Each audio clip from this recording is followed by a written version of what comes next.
Hey guys and girls, CA Pratik Vinay Neve this side. कैसे हो आप सब लोग? I hope you all must be doing really well. So दोस्तों, लर्निंग जीएसटी प्रैक्टिकली इस सेशन में आपका मैं तहे दिल से स्वागत करता हूं। इस सेशन में हम देखने वाले हैं कि जब भी notified service is supplied through e commerce operator तो लायबिलिटी होती है ई कॉमर्स ऑपरेटर की टू पे जीएसटी। इसको एकदम आसान लैंग्वेज में समझते हैं। ओके, एज्यूम कि there is a supplier like Dolphin Tours and Travels. तो मैंने क्या किया, as a passenger, as a recipient of supply, मैंने डॉल्फिन टूर्स एंड ट्रैवल्स की सर्विस ली।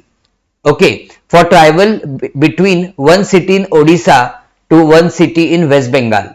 ओके, तो इसलिए मैंने डॉल्फिन टूर्स एंड ट्रैवल्स की क्या की, सर्विस ली। बट होल पॉइंट इज, मुझे नहीं पता कौन है डॉल्फिन टूर्स एंड ट्रैवल्स। तो मैंने गूगल पे क्या सर्च किया था, टिकट बुक करते वक्त मैंने गूगल पे सर्च किया था, yes, ticket from Puri to Kolkata, right, मैंने ये सर्च किया। अब पॉइंट ये है कि जो जो इंटरमीडियरीज जिन पे ये dolphin Tours and travels listed है उनका नाम मुझे मिल गया। तो जैसे कि आप देख सकते हो, रेड बस, मैंने टिकट किससे बुक करवाई, रेड बस। ओके, तो रेड बस एक आपको पता है ऐप है, या फिर आप बोल सकते हो एक प्लेटफॉर्म है। वो प्लेटफॉर्म जिसपे बहुत सारे बस ऑपरेटर्स लिस्टेड है and one of them is Dolphin Tours and Travels. So दोस्तों, अब मुझे सप्लाई मिला है from Dolphin Tours and Travels. Okay, so red bus is not the supplier. Supplier of service कौन है? Dolphin Tours and Travels, and मैं हूं recipient of supply. Question is, government को जीएसटी कौन पे करेगा?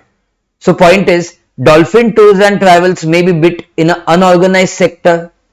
ओके, तो it is not Dolphin Tours and Travels, it is neither passenger. क्योंकि देखो ना, as a passenger I will not go to government and pay the GST. Okay, तो government GST collect किससे करेगा? तो government will collect GST from the e commerce operator. E commerce operator मतलब red बस।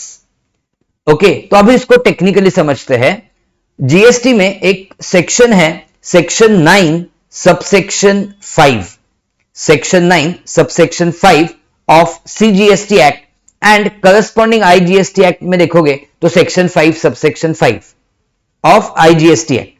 तो देखो उस सेक्शन में क्या बोला गया है कि tax on notified services supplied through e commerce operator, okay, is to be paid by e commerce operator. जब notified service e commerce operator के वाया सप्लाई होती है तो it is liability of e commerce operator to pay GST. Okay, अब ये notified services कौन कौन से है? तो जैसे कि मैंने आपके साथ पहले डिस्कस किया था, नोटिफाइड सर्विस इसमें होती है कैब वाली services, then accommodation services provided by unregistered persons, and lastly yes, housekeeping services provided by unregistered persons. Okay, तो कौन से ऐप के वाया ये सर्विसेज दी जाती है? आपको मैं ऐप के नाम बताता हूं तो आपको समझ में आएगा। Ola, Oyo and Urban Company respectively. तो दोस्तों, उसमें अब और एक सर्विस जुड़ गई है, that is tax on passenger transportation services by omnibus. Omnibus मतलब bus, except where person supplying such services through ECO is a company, okay, तो कंपनी नहीं होनी चाहिए। तो यहां पे आप देखोगे तो Dolphin Tours and Travels is not a company, उसका लीगल स्टेटस, उसका एंटिटी कंपनी नहीं है, it's a bus operator. So when it supplies service to me via e commerce operator like red bus, then it is not liability of Dolphin Tours and Travels, but it is liability of Red Bus to pay GST to the government.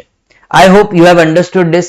अब इसमें learning GST practically क्या है देखो, तो I have shown you here the ticket, my ticket of travel. Okay, तो ticket मतलब actually ticket नहीं है, टैक्स इनवॉइस है। ओके, तो ऑफकोर्स टिकट दिखाने से फायदा नहीं है, टैक्स इनवॉइस में और डिटेल्स आपको दिखेंगे। ओके, तो देखो जितना विजिबल है, आई होप ये देखो, if you observe, then 672 is bus fare and उसके ऊपर if you observe there is a IGST of 5%. Okay, आपको अगर ये सवाल है कि इस पे आईजीएसटी क्यों लगा है सर, तो you can put in the comment box. I will make a separate video on that explaining you कि आईजीएसटी क्यों लगा है. ओके, तो calculate 672 into 5%, you will get 33.6. तो ये 33.6 टैक्स किसने पे किया है? ये 33.6 टैक्स पे किया है, यस, ये टैक्स पे किया है ई कॉमर्स ऑपरेटर ने. ओके, तो सपोज आप यहां पे मुझे जो ई कॉमर्स ऑपरेटर से मेल आया था वो देखोगे तो आपको और डिटेल में समझ में आएगा. क्या लिखा है उन्होंने उस मेल में? Bus operator is primary service provider of passenger transportation service. Yes, मतलब Dolphin Tours and Travels. Redbus acts only as intermediary for passenger transportation services. GST on passenger transportation services is collected and remitted by Redbus in capacity of e-commerce operator as per section 9 subsection 5 of CGST Act and respective states GST Act. This invoice has been issued by Redbus only with limited purpose to comply with legal obligations as an e-commerce operator under GST law. So I hope guys you understood this. So you can see this was a mail received by me from Redbus. So दोस्तों हम ऐसे ही practical cases लेते हैं, हम academics practical को connect करते हैं in this series of learning GST practically. अगर आपने मेरे पहले वाले 2 वीडियोस फॉलो नहीं किए हैं so go ahead and follow them also. उसमें भी मैंने 2 इंटरेस्टिंग ट्रांजैक्शंस आपके साथ डिस्कस किए हैं. So thank you so much guys. If you found this interesting consider subscribing to our channel, hit the bell icon so that you don't miss out on such interesting topics. And if you have liked it, don't forget to share with your friends, because if you learn GST practically, nothing like that, you will get more interest in learning it. Thank you so much folks. Tada. Bye bye.